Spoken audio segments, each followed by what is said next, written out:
to do that. So start. My name is Sharon Pillar. I'm the executive director and the founder of the Pennsylvania Solar Center. And also with me today are our wonderful interns, and I'll introduce you to them in a minute. And you can see, I'm sorry, Zach Kelly and Tiffany Woolley. They are with us this semester, and they're going to be really heading up and managing this program for us. So we're really excited to have them aboard too. So this is our Renew PA Works campaign. We did a version of this last summer when we had about 22 college students around the country, or sorry, around the state, who were where they didn't do a presentation like we're talking about doing today, but they were doing other things like letters to the editor and social media and other types of things, and sign-on letters within their networks, within their colleges. And so we sort of took that as a pilot and expanding this. And also this model has been used. Some of you know the Climate Reality Project. I know Joy Berge was in that program, and I think there may be some other folks on this call who were a part of that too, to go into the communities and talk to people about climate change. So this is loosely based on that kind of model. And I'll dive into the program in a little bit, but before we do that, I want to share a little bit about the Solar Center. We've been around for, I don't know, officially almost 2 years, but a little longer than that, doing some work. In addition to me, we've got a program manager, Leo Kowalski, and Gretchen Dugalecki as our communications manager for us now. And I think we're going to be hiring a large-scale solar manager soon, once we get off the board, off the ground here. And Joy Berge is one of our board members. So thanks, Joy. I'm glad that you're here, and also one of the biggest solar advocates in the state too. And then, as I mentioned, Zach and Tiffany are our team leaders for the Solar Ambassador Program. And we're great to have Zach is a student at Penn State University, and Tiffany at Rosemont College.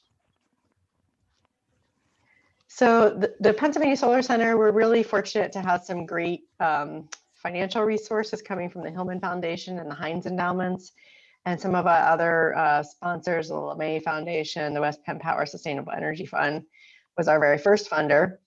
Seven Group, Evoke Solar, Independent Solar, and Ken Graffer and Eileen Lamplin. If you'd like to become a business member or sponsor, please let us know, or an individual member as well. So always, as a nonprofit effort, always trying to support our work and services here.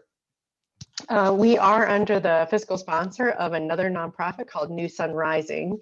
They are 501c3, and we're in the process of filing our own 501c3 status so we can become independent. So the mission of the Solar Center and our vision is that Pennsylvania becomes a leader in renewable energy through the rapid expansion of in-state solar generation.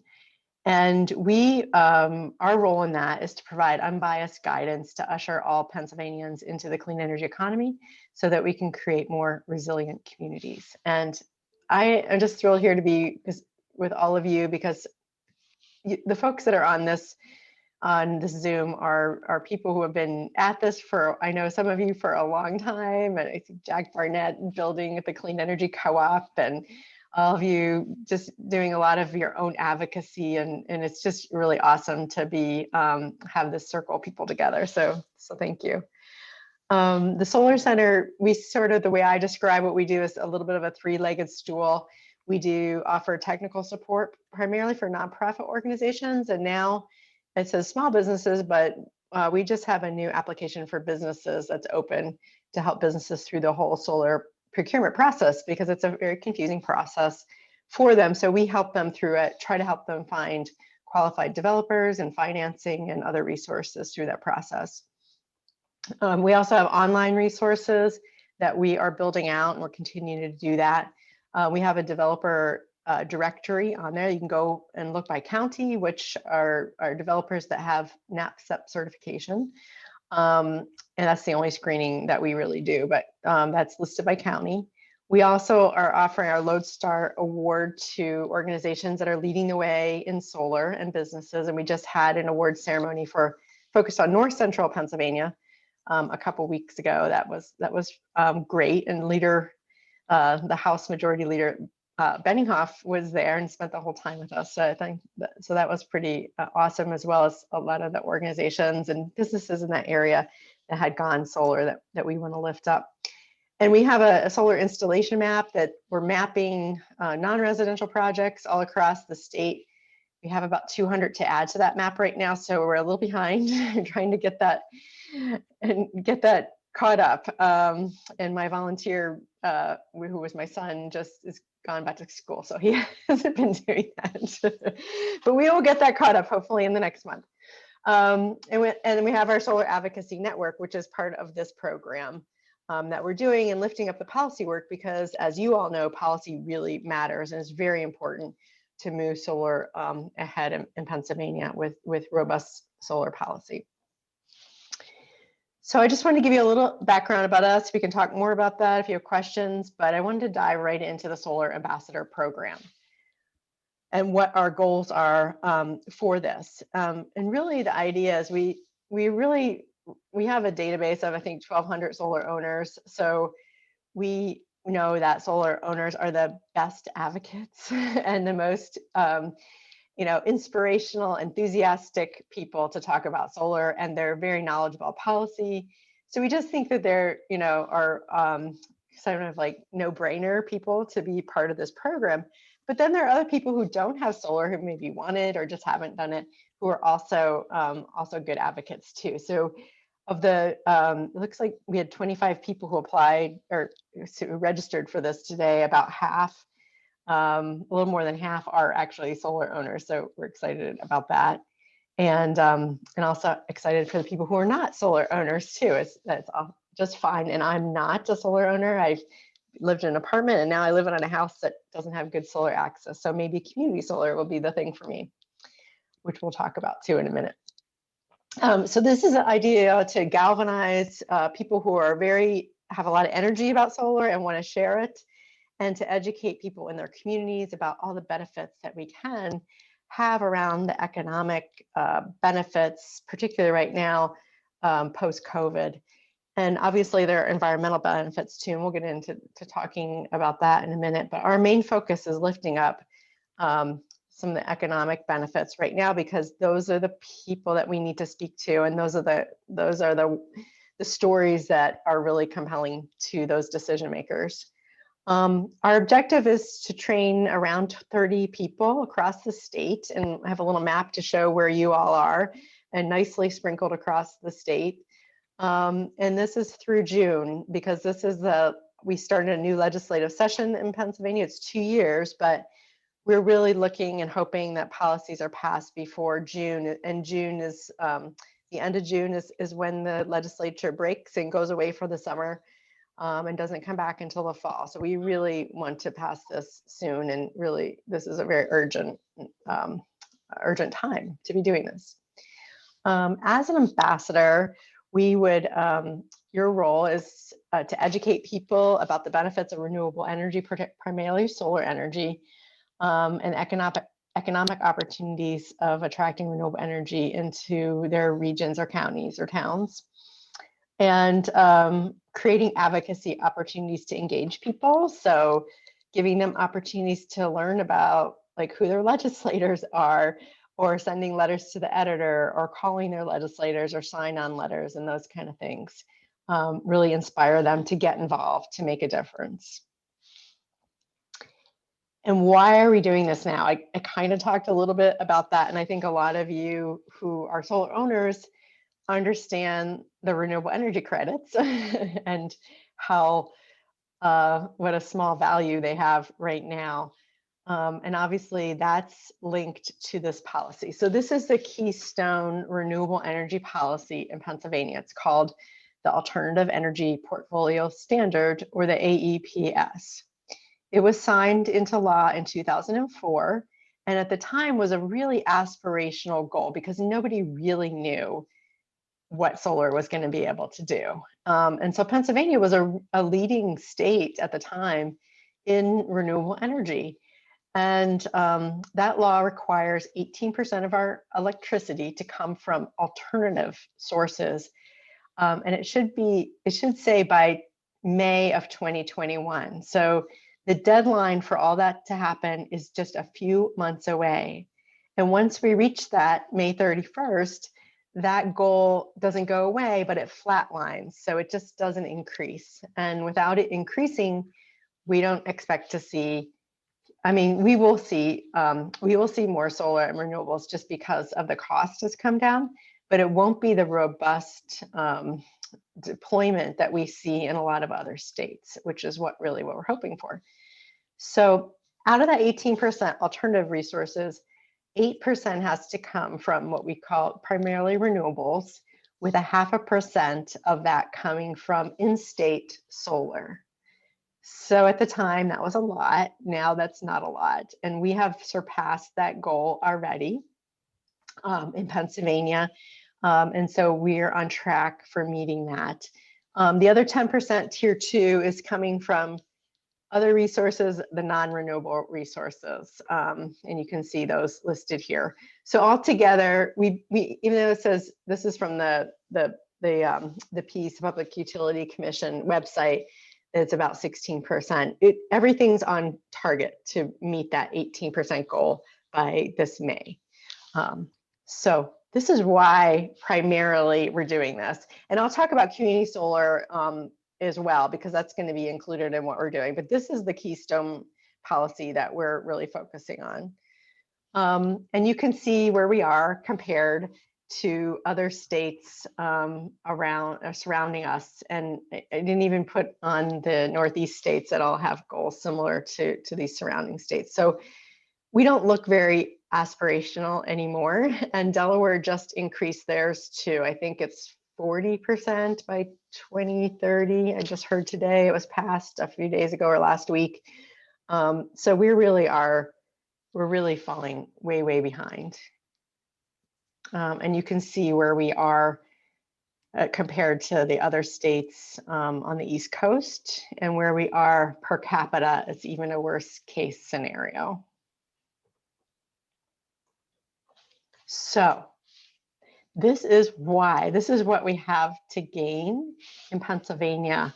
And again, this isn't even touching on the environmental benefits, but we're just looking at some of the economic opportunities here, which is a very appropriate and needed time with what we've gone through with COVID. So we have if we were to move to 10% solar, this was a study, a couple of studies actually have shown this from the Department of Environmental Protection, and then there's an independent study as well, but we're talking about tens of thousands of jobs that really will be created in a short number of years. This is really fast job creation. And we're talking about billions of dollars of private investment coming into our state, and building wages. And then with wages come wage taxes that go back to the state. There are a lot of farms that we have the ability to actually save farms. We've lost thousands of farms over the last few years. And the farmers are now looking at land leases. They were doing this on the gas leasing, but now they're looking at it for solar, and signing leases of $800, $1,000 per acre per year for 25 years. So that's steady income for them to be able to save their farm, continue farming, and keep it from being sold to or paved over by shopping malls or just losing their farms. And local tax revenue, and of course, millions of people going solar. So there's a great opportunity here for an economic case to be made at a really important time.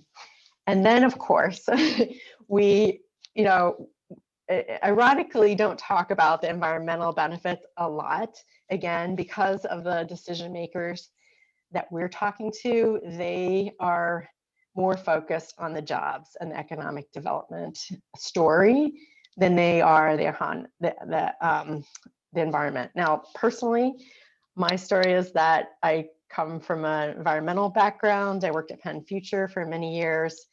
I was part of the Climate Reality Project and did close to 100 presentations on climate change and renewable energy in those years.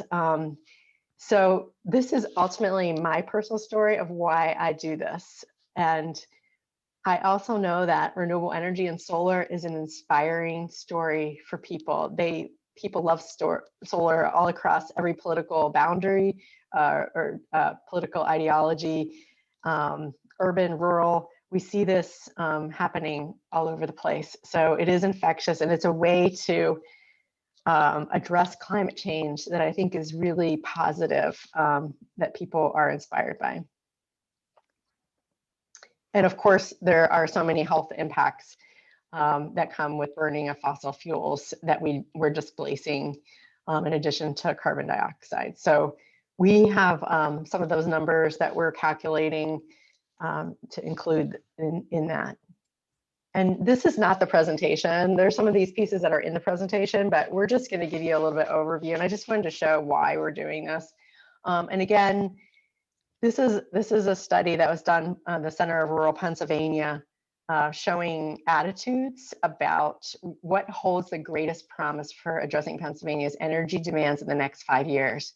This was done by the Center for Rural Pennsylvania is mandated by the legislature to study basically rural attitudes and needs. So this was a surprising finding, and I think a really compelling finding for particularly rural legislators, which again are mostly some of the tougher voices for us to overcome. So overwhelming support for investing in renewable energy, such as solar and wind, compared to continuing expansion of natural gas and coal and nuke support. Unfortunately, energy conservation measures were also fairly low on that, unfortunately, but as I was mentioning, people are excited about solar and renewable energy. There is movement in the state legislature to increase the alternative energy portfolio standards. Just last week, Senator Laughlin, who's a Republican, and Senator Haywood, who is a Democrat, have joined in on this co-sponsorship memo to increase the goals from that 8%, this is the renewable carve-out, from 8% to 18% by 2026. So that's 5 years. And that would be broken down. We had a 0.5% solar goal. This would increase that to 5.5%.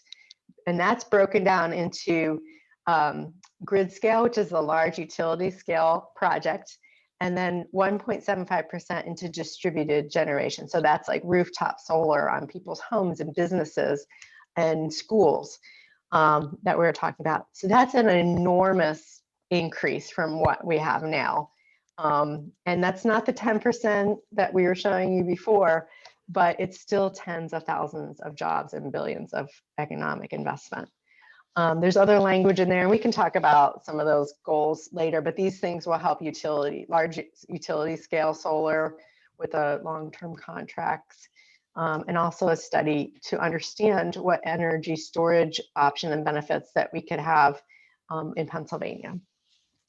So we're excited about that particular piece of legislation moving forward. And I want to say, I'll step back too, I also work with an organization called E2, or Environmental Entrepreneurs, and I co-lead a coalition of about 100 renewable energy companies that are working on those goals. So they are have been working on that for about 3 years, and they're getting some momentum with that policy moving forward. So I can talk a little bit more about this. And this program complements that work as well. And then and community solar too, which I'll talk about in a minute. So as a solar ambassador, the program that we're providing is that we would train you on the PowerPoint presentation, and Zach's gonna walk you through the overview, not the whole presentation today, but the overview about what's in it. We'd give you a certificate so that you could show that you're part of our program. We also have a toolkit and really kind of step-by-step instructions about what to do or how to write letters to the editor or how to do social media, all those kind of how-to types of things. And we're obviously here to help you with any of that. We'd have check-in meetings with you, send you weekly emails with pointers and things like that. Our leadership team, which of course is Tiffany and Zach and me, supporting you throughout your work. And then we have our Gretchen as our communications support. We'll be doing press releases for you if you're having an event. We have a social media campaign that's we have funding to start doing across some targeted counties. So that will be supporting all of this work as well. And then as an ambassador, what we are asking folks to do as your volunteers, obviously, but we're hoping that we could ask you to do 3 virtual, everything's virtual, of course, presentations, you know, in your community, close to your community, or with organizations maybe that you're connected to. So that could include, I know libraries are often looking for content and programming. We did the Climate Reality Projects, I think did lots of libraries. Faith communities, if you're a part of a faith community, those are great ways to tap into that. Your own municipality or others. Rotary clubs, we'd have to produce something. They usually want shorter programs, but that's something we could do. I think people are just so creative. There are environmental groups and in your community, moms groups, I know people did things with, or garden clubs. We've seen all sorts of creative reaching out to even to political groups that you're part of, to invite them to view this presentation. And I should just say too, because we are a nonprofit effort, we have to be a little careful about how we lobby and how we talk about specific legislation. So this presentation is more about lifting up what renewable energy in general can do, and what if we move to particular goals. And the sign-on letters and those type of things will be more general and not specific to specific bills that we'll be working on, because as a nonprofit effort, we can't do that. But we'll be able to educate people on those kind of benefits. And we can talk about that a little bit more later too. So you would find those, because we're hoping that you have some of those connections or would be willing to reach out.